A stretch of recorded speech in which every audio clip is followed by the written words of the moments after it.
Hello dear students, welcome all of you. Param Guru Pathsala English Medium School Sarsa. Myself Kachar Jaimini. Today's my subject is Sanskrit Standard 6. Today I am going to learn you the chapter Vandana. Vandana means bowing, prayer. This lesson is in poetry form. Let's start introduction of the lesson. Introduction of Sanskrit. Sanskrit language is known as the language of gods Girvan Gira. It is the language of Indian culture. It is very important to learn Sanskrit to understand our culture. Many Indian languages like Gujarati, Hindi, Marathi, Tamil, Telugu, Kannada, Malayalam, etc. have borrowed words abundantly from Sanskrit. Thus, Sanskrit is the mother of all these languages and it is a treasure of knowledge and science.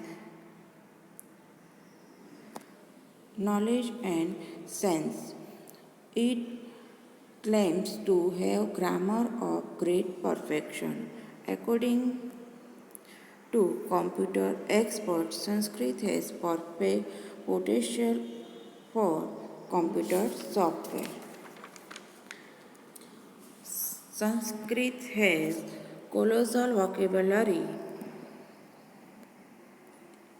Our mother tongue as well as our national language Hindi can be enriched by learning Sanskrit. The intelligent in such a way that he can easily have a smooth administration into any subject. Some silent features of Sanskrit are as under. There are 13 vowels and 33 consonants in Sanskrit. The vowels and consonants are called varnas. Varnas means letters. Vowels O, A, I, U, Ru, Lu, E, I, O and consonants K, K, G, Ng, J, Ch, J, Anj, T, Th, D, An, T, Th, N, P, B, M, Y, L, V, S, and H. Generally, every consonant is pronounced by ending the vowel A. Example K, K, P, B, M, S, T. The consonant without a vowel is written as a halant half letter, which is depicted by making a slanting line below the consonants, example K, K, G, etc.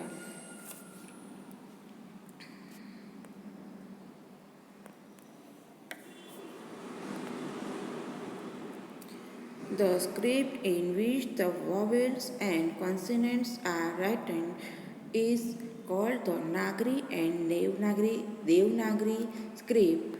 Our national language Hindi is also written in this script.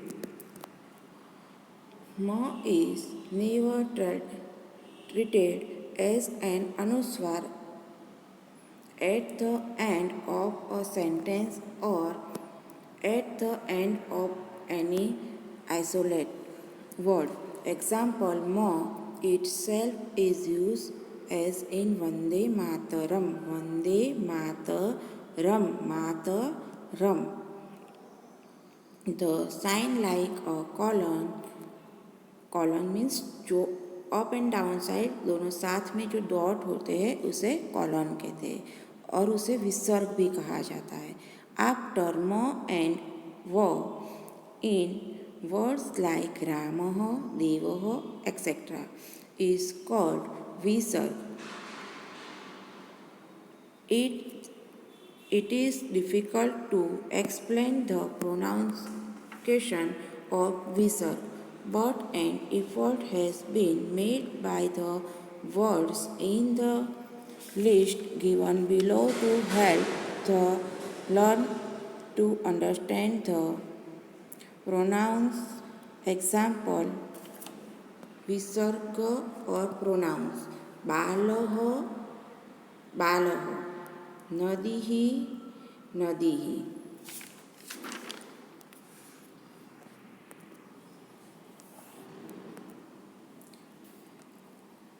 Such a great rich Sanskrit language whose verses and mantras are the beginning of every word we do there. So today we start our Sanskrit study of Standard 6 with some verses of Sanskrit. Sanskrit भाषा को देवों की भाषा गिरवन गिरा के रूप में जाना जाता है। यह भारतीय संस्कृति की भाषा है। हमारी संस्कृति को समझने के लिए संस्कृत सीखना बहुत ही महत्वपूर्ण है। कई भारतीय भाषाओं जैसे गुजराती, हिंदी, मराठी, तमिल, तेलुगु, कन्नड़, मलयालम आदि ने संस्कृत से प्रचुर मात्रा में शब्द उधार लिए हैं। इस प्रकार संस्कृत इन सभी भाषाओं की माँ है। यह ज्ञान और विज्ञान का खजाना भी है। यह महान पूर्णता के व्याकरण होने का दावा करता है। सबसे ज़्यादा अच्छा व्याकरण संस्कृत का कहा जाता है। कंप्यूटर विशेषज्ञों के अनुसार संस्कृत में कंप्यूटर सॉफ्टवेयर की पूरी क्षमता है। संस्कृत की एक विशाल शब्दावली है। हमारी मातृभाषा के साथ ही हमारी राष्ट्रीय भाषा हिंदी संस्कृत सीखकर समृद्ध हो सकती है। संस्कृत के एक शिक्षार्थी की बुद्धिमत्ता इस प्रकार प्रशिक्षित हो जाती है कि वह किसी भी विषय में अपनी आसानी से प्रवेश ले सकता है। संस्कृत की कुछ प्रमुख विशेषताएं निम्न है।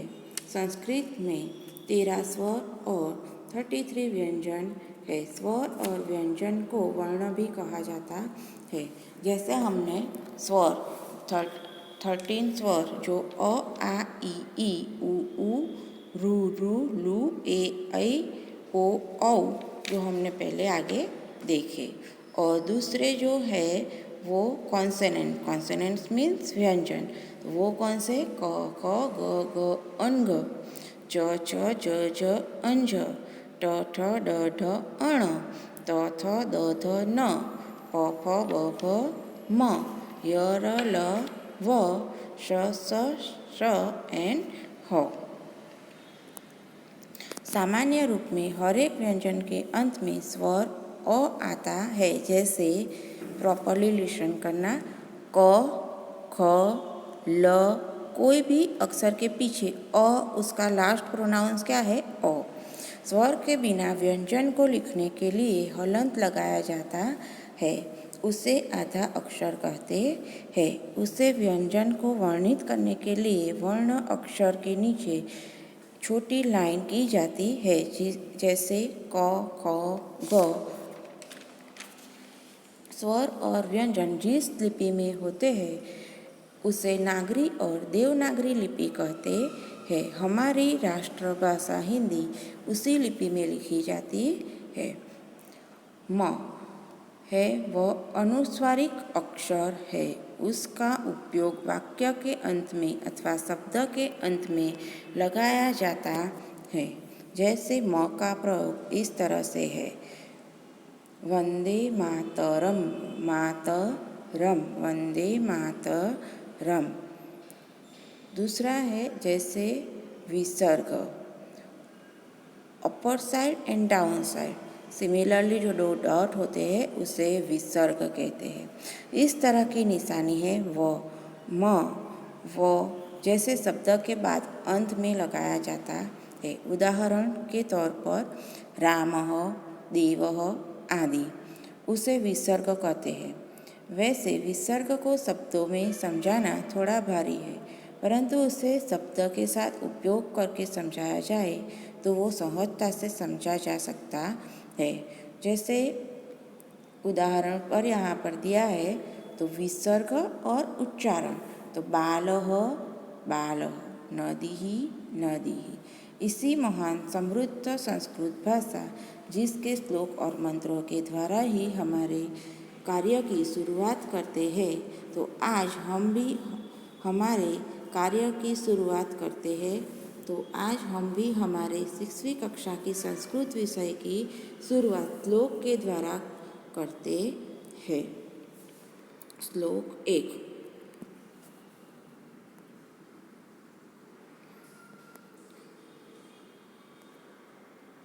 गुरु ब्रह्मा गुरु विष्णु गुरुदेवो महेश्वर, गुरु साक्षात् परब्रह्म तस्मै श्री गुरुवे नमः। गुरु ब्रह्मा गुरु विष्णु गुरुदेवो महेश्वर, गुरु साक्षात् परब्रह्म तस्मै श्री गुरुवे नमः। गुरु ब्रह्मा गुरु विष्णु गुरुदेवो महेश्वर, गुरु साक्षात् परब्रह्म तस्मै श्री गुरुवे नमः। गुरु ब्रह्मा टीचर्स इज ब्रह्मा, गुरु विष्णु टीचर इज विष्णु, गुरुदेवो teacher is god, Maheshwar teacher is Lord Shiv, Guru Sakshat many fast easily visible, Parabrahma the ultimate God, Tasmai to that, Sri Guruve to the teacher, नमः सैल्यूट, जैसे हम प्रणाम करते हैं। Translation. The teacher is the Brahma, the teacher is Vishnu, the teacher is Lord Shiv, and the teacher is the manifestation of the ultimate Lord. Salute with both head and fold hands to the teacher. शिक्षक ब्रह्मा है, शिक्षक विष्णु है, शिक्षक भगवान शिव है, शिक्षक व अंतिम भगवान का स्वरूप है। हाथ जोड़कर सिर झुकाकर गुरु को प्रणाम करें, हाथ जोड़कर गुरु को प्रणाम करें। तो पूरा श्लोक है, हमें गुरु को प्रणाम करना चाहिए। और हमारे गुरु कौन कौन है, तो कि गुरु ब्रह्मा गुरु विष्णु गुरुदेवो महेश्वर, गुरु साक्षात् परब्रह्म तस्मै श्री गुरुवे नमः। श्लोक 2।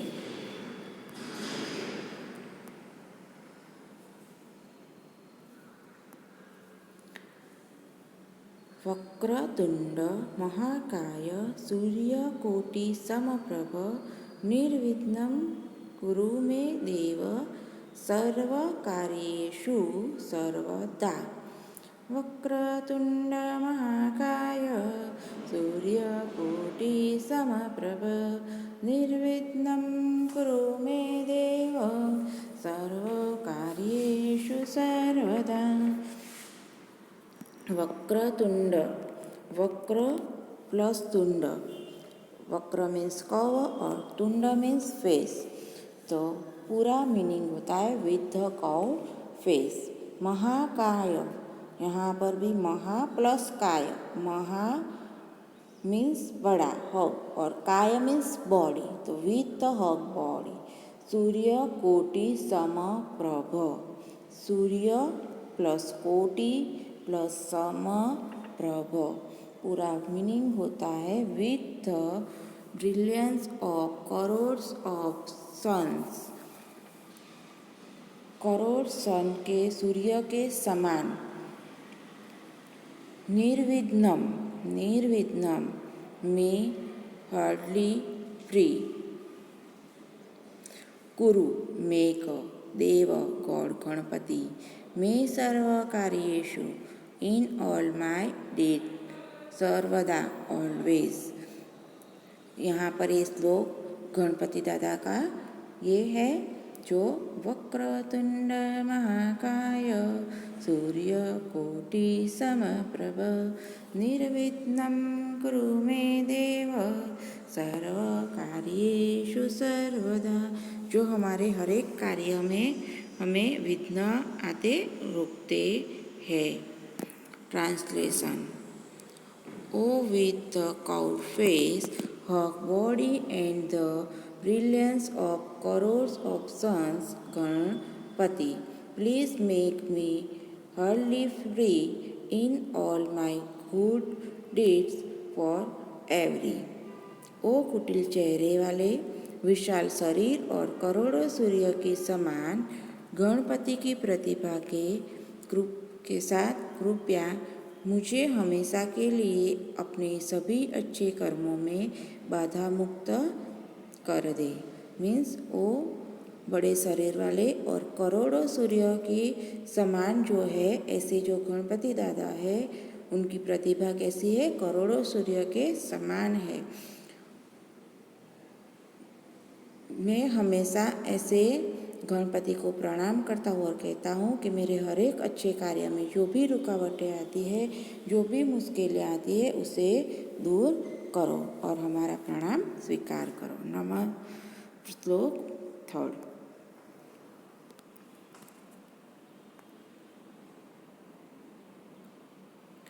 नमस्ते शारदे देवी वीणा पुस्तक धारिणी विद्या आरंभ करिष्यामि प्रसन्ना भव सर्वदा। नमस्ते शारदे देवी वीणा पुस्तकधारिणी विद्यारंभ करिष्यामि प्रसन्ना भव सर्वदा। नमस्ते। नमस्ते मीन्स सैल्यूट। शारदे देवी गॉडेस सरस्वती शारदा। वीणा प्लस पुस्तक प्लस धारिणी, यहाँ पर 3 वर्ड एक साथ है, वीणा पुस्तक और धारिणी। वीणा का मतलब है वीणा, पुस्तक मीन्स बुक एंड धारिणी मीन्स होल्डिंग। तो पूरा वर्ड होता है the one holding a veena and book. विद्या आरंभ, विद्या प्लस आरंभ, विद्या में स्टडी एंड आरंभ में स्टार्टिंग। तो पूरा वर्ड है विद्या आरंभ, आई स्टार्टिंग स्टडीज। करिष्यामि will do, I am doing. प्रसन्ना भव बी प्लीज विथ मी। सर्वदा always all time. Translation. O goddess Sharada Saraswati Devi holding a veena and book, my salute to you. I shall start studies. I am starting studies. You please be pleased with me for every। हे सरस्वती देवी, हे शारदा देवी, जिनके हाथों में वीणा और पुस्तक पकड़े हुए हैं, वह देवी, मैं आपको मेरा प्रणाम करता हूँ। मेरा अभ्यास मैं प्रारंभ कर रहा हूँ, तो आप कृपया करके प्रसन्न रहे और मुझे आशीर्वचन दे।